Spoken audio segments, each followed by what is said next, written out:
I'm going to recap the 1 seed Florida men's basketball win over 1 seed Auburn, 79-73. So what exactly happened? I apologize for looking on because I cannot memorize all this stuff. Auburn finished their regular season 32-6, while Florida's 35-4, going to their first national title game since 2007 when they won back-to-back national titles.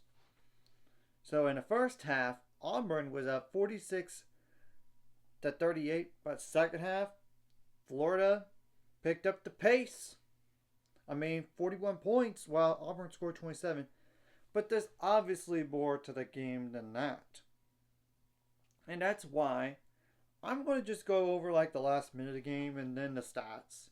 And after that, directly after that, I'll go over how many players does Auburn lose, and albeit maybe there is another year or two for some of those players, because what if they missed an entire year sometime, or they went to JUCO route? Because that's a thing with the ruling about players getting another year eligibility. And I'll definitely go over high school recruiting as well. And obviously for Florida, they're going to play either 1 seed Duke or 1 seed Houston on Monday. We'll see who it is. So around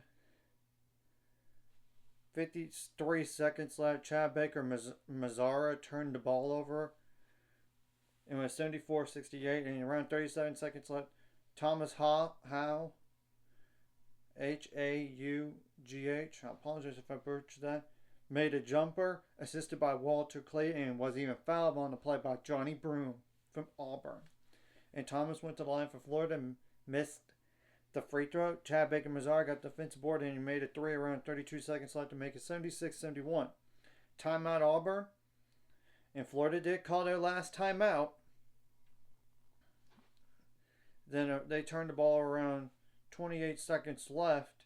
And Denver Jones got the steal and Miles Kelly missed a three. Around 26 seconds left. And Thomas from Florida got defensive board foul on Johnny Broome. Thomas went to the line, missed the first free throw, but made the second to make it 77-71. Florida was up.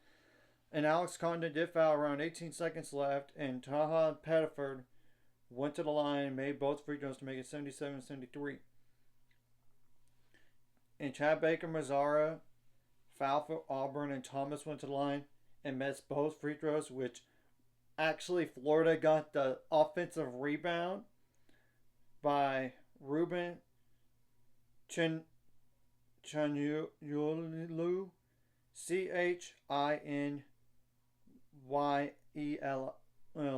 I apologize if I butchered that.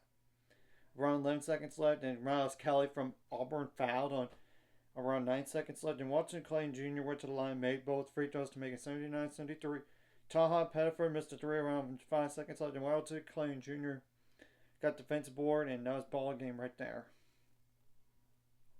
Now I will go over the stats for this game here. So Auburn didn't shoot the ball bad from the field, 43.9% on 57 attempts, 28% on threes though on 25 attempts, 69.6% on free throws on 23 attempts. I'm not going to say you win the game, but clearly you didn't do enough from that point of view.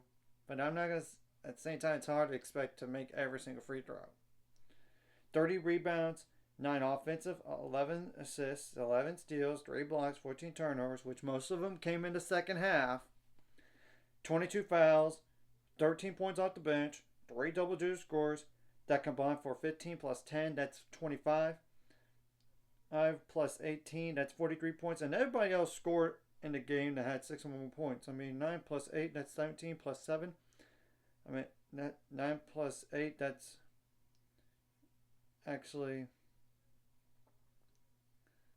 that's 17 points plus 7, that's 24 points plus 6, that's 30 points. So Auburn didn't clearly make enough shots in the second half, and they turned the ball over too much. While Florida shot from the field 47.2% on 53 attempts, 38.1% on threes on 21 attempts, 70% on free throws on 30 attempts. You gotta do a better job closing it out with those free throws, but Regardless, it didn't matter. 39 rebounds, 12 offensive, 7 assists, 7 steals, 3 blocks, 16 turnovers, 15 fouls, 15 points off the bench, 3 double-digit scores a combined for K. 34 plus 17, that's 51 points, plus 12, that's 63 points. And Walter Clayton Jr. was the catalyst in this game. I mean, 34 points on 11 for 18 shooting, 5 for 8 on threes, made all 7 free throws. You got to do something to slow him down. Though at times Florida had like nothing doing offensively, and they just did a dribble handoff to him, and he made a three at one point in the game, and that was huge. And they did only have one player who scored 6 points in this game and had 7. So now I'm going to go with the points on turnovers, points in the paint, and fast break points as well. And points on turnovers did favor Florida 16-6. Fast break points also favored Florida 4-2. But points in the paint did favor Auburn 34-30. But at the very end of the day, it didn't matter. So how many players will Auburn lose next year? And this is pending transfer portal and NBA draft, as we all know. So Auburn, I'm going to just they will lose Chad Baker-Mazara. Maybe he has another year. Who knows? Johnny Broome, I think, is done. Dylan Cardwell, I believe, is done after this year. Yeah, he's definitely done. And I know that the first guy I mentioned, right off the top, he went to a JUCO for 1 year. So maybe he has another year. Maybe not. Okay, Johnny Broome is definitely done. Yeah, Chad Baker-Mazara is the person I'm mentioning. I went to a JUCO. And there's Jaheim Hudson, which he's like 1.4 points per game though. Chaney Johnson, I want to just double check. Yeah, it's not as big as Johnny Broome, but still a loss. And losing Denver Jones will hurt. It will. There's no shadow of a doubt. And there's Miles Kelly. Yeah, that's another double-digit scorer. Ouch. Try to check Chris Moore. Yeah, he's like 1.1 points per game, but he's probably more like a leadership role. And of course, JP Pegues, he's like 1.4 points per game. I'll be up. Though I know there's that rule you can't play at like a certain amount of games out of this percentage out of this many games. So maybe he'll get another year. I don't know. Who knows? So okay, so that's all you need to know about Auburn on a potential lose on those losses on them. And Auburn still now has not gone to the national title game. But they did have their second Final Four appearance in program history, the first one since 2019. And Auburn does have a really good transfer already in Keyshawn Hall. You need him.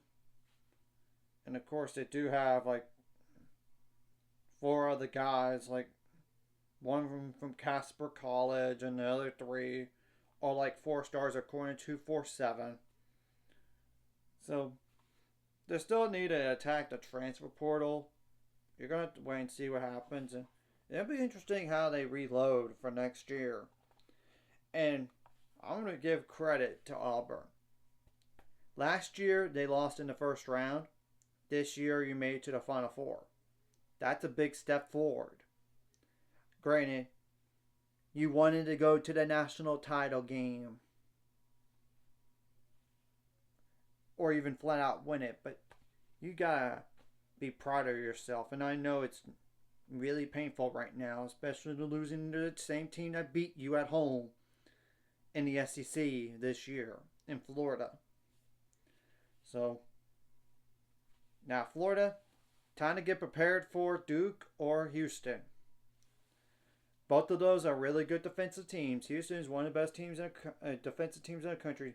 Sure, they don't have a lot of height because their tallest guy's like 6'8", but they got long wingspans and they can still get offensive rebounds. While Duke plays a lot of guys above 6'5". So either way, it's going to be a challenge on Monday. So we're going to have to wait and see what happens. So anyways, if you like this content, hit the like, subscribe button. See you guys later on the road to 800 subscribers. Of course, the ultimate goal is 1,000 more. So we want this course like video, comment video really helps YouTube algorithms. More people see us. Sharing the video does help as well, so more people can watch. And if you're watching and not subscribed, hit subscribe button for the notification bell as well. And Florida was the same team just like Auburn, that lost in the first round. They're going to the national title game, and maybe they could flat out win it. That would be some turnaround in 1 year. But we're going to have to wait and see what happens.